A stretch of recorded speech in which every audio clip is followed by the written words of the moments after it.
You see the little cartoon of Robert Crumb off to the left there? He's got a big Oedipal problem, old Rob Crumb.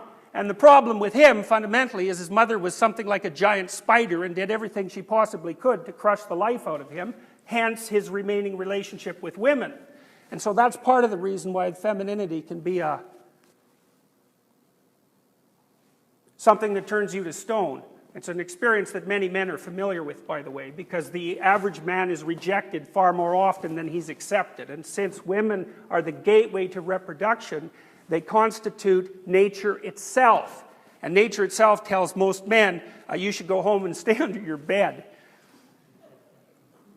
There's lots of experiments done about this. So for example, psychologists will have an undergraduate woman go out into the concourse and see how long it takes her to find someone who agrees to sleep with her. And that takes 2 seconds after she asks the first man.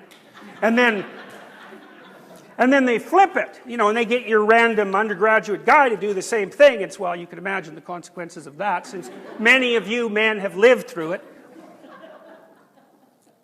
Mother Nature, the woman wears the face of Mother Nature, and the face is generally rejecting, especially to men who are low in the dominance hierarchy, by the way, which is one of the things that irritates guys like Elliot Rodgers, and one of the things that motivates their desire to take revenge. And that's a universal phenomenon. So that's part of the reason that the feminine is nature, and why nature, by the way, is Mother Nature. It's like its diagnosis of your status is not good enough. The higher you are in the dominance hierarchy, the more resources you have at your disposal, and so the less upset you have to get when anything horrible happens. So if you're barely clinging to the bottom of the social structure, you can be sure that your brain is going to estimate any anomalous occurrence as a catastrophe, which is why people don't like being at the bottom of the dominance hierarchy, and it's also why people who are there die a lot sooner. And they die a lot sooner regardless of their absolute level of wealth. It's relative deprivation that counts. One of the things that your brain is very concerned with is relative status. That's wired in, by the way, which is partly why relative poverty is often such a social problem. People hate being low in status, especially men.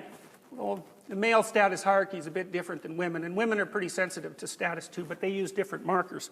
Anyways, part of what happens when your status goes up is that your brain serotonin levels go up, and when your brain serotonin levels go up, you're less irritable and you experience less negative emotion per unit of uncertainty or threat. And so when you demean someone and you interfere with and you lower their presumed status as far as a very primordial circuit is concerned, you alter the system that regulates their emotions, and they hate that. People hate that more than anything, and it's an unbelievably archaic circuit. You can kind of tell this because depressed people basically act like they're low status, and depressed people are depressed about everything. Now, it's not easy to be depressed about everything, right? And so the fact that that's the case means that what's ever gone astray has to be very primordial because it affects everything. Anyways, people often use antidepressants to cure depression, hence their name. And antidepressants decrease the rate at which serotonin is taken back up by the neurons that produce it. Well, 300 million years ago, crustaceans emerged. And crustaceans live in dominance hierarchies, even though they're not particularly social. And if one lobster fights with another and gets defeated, then he won't fight with another lobster even when he beat for 20 minutes, unless you give him antidepressants, in which case he'll fight again right away. And the reason I'm telling you this is because the status structure that underlies your being, not just your brain, but your being, is so old you share it with crustaceans. So you mess with it at your peril. It's not learned, by no means. So anyways, you wander around inside one of these little frames, going from point A to point B all the time. And one of the annoying things about life, and this is sort of the Sisyphus story, is that as soon as you climb from point A to point B, and you get there, then there's another point A and another point B. And that's kind of interesting too, because one of the things it suggests is that getting somewhere isn't really what people want, because as soon as you get somewhere, then you're done going there, and then you have to get somewhere else. So in some sense, it seems it's an accomplishment. In another sense, it's just the next rock up the mountain. Now you all know this because you graduated from university and that was a good day, but the next day you weren't a university student, you were some unemployed loser. And that's that sets up a whole new set of problems, right? I mean, that's how the frame shifts. And when the frame shifts like that, then the value of everything shifts around it. So it turns out that people are actually more interested in getting from point A to point B than they are in actually being at point B. And almost all of the positive emotion that you feel, which is related to dopaminergic circuitry, by the way, you experience in relationship to the pursuit of a valued goal rather than to the attainment of the goal. The attainment of the goal actually satisfies you, or more specifically, it satisfies that motivational circuit, but then the damn thing just shuts off and another one starts yelling at you. So it's like a perverse form of victory. So one answer to that that's universal in some sense is that you should establish a relationship with a transcendent value, because it never runs out of motivational power. And as soon as things fall apart, which they always do, you're in chaos, and as soon as you're in chaos, then your body defaults to emergency preparation and you're stressed, and if you're stressed long enough, then you die. And so you don't like that. Stress, when your body gets stressed, what happens is, because it doesn't really know what's going on, it prepares for everything. That's the generalized stress response. Cortisol production does that. Cortisol production is good, it wakes you up in the morning, but if it's chronic, you get old. Like, it's so general in its negative actions that the best way to conceptualize its detrimental long-term effect is that it accelerates aging. So it makes you more likely to have heart disease and cancer and depression and Alzheimer's and diabetes and obesity. That'll do. It's enough. Any of those are enough to kill you. All right, so there's a hierarchy. That's a hierarchy of values. The higher the value, the less you want to have it disrupted. Now, there's a psychologist named Piaget. Some of you might know about him.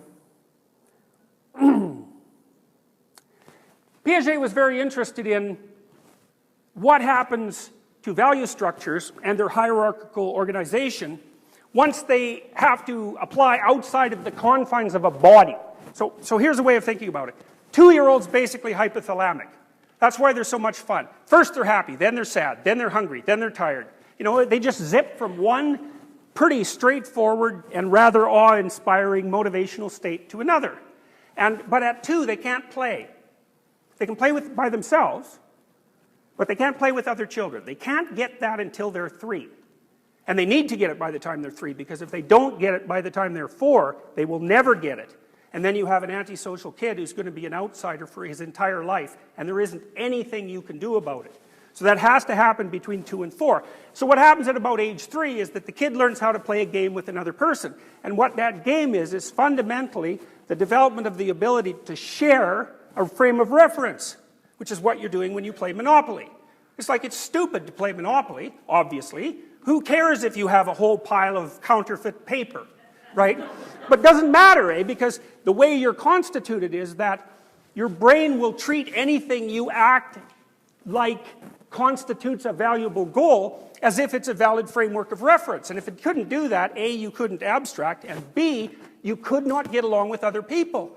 So you can sit around the table and you can say, let's pretend that Monopoly is a reasonable facsimile of reality, which you wouldn't say, but it's what you mean. And everybody says, yes, that would be amusing.